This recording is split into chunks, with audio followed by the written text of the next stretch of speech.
చేవెళ్ల సభలో BRS working president KTR పై fire అయ్యారు CM Revanth. BRS కి దమ్ముంటే పార్లమెంట్ లో ఒక్క సీటైనా గెలిచి చూపించాలని సవాల్ విసిరారు.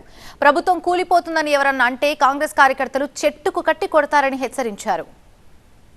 ఇంకొక ఆయన అంటాడు 6 నెలలు కూడా ఉండదని.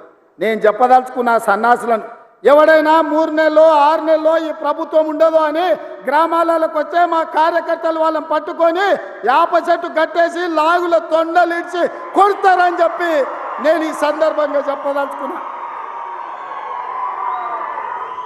ఆ సన్నాసుడు అంటుండు ఎన్నికల కంటే ముందు రేవంత్ రెడ్డి పేరు చెప్తే 3 సీట్లు రాకపోతుండే అని. ఆ సొల్లు వాగుడు వాగే కేటీఆర్ నేను సవాలు విసురుతున్నా.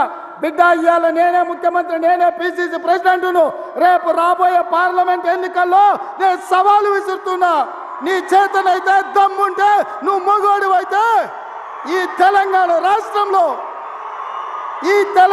రాష్ట్రంలో బిడ్డ ఒక్క సీటు గెలిచి చూపించు.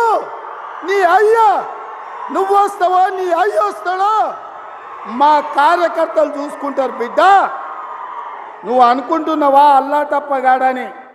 అల్లా తప్పగాలం కాదు, అవులగాలలాక అయ్య పేరు చెప్పుకొని కుర్చీలో కూర్చోలేదు సన్నాసోడా.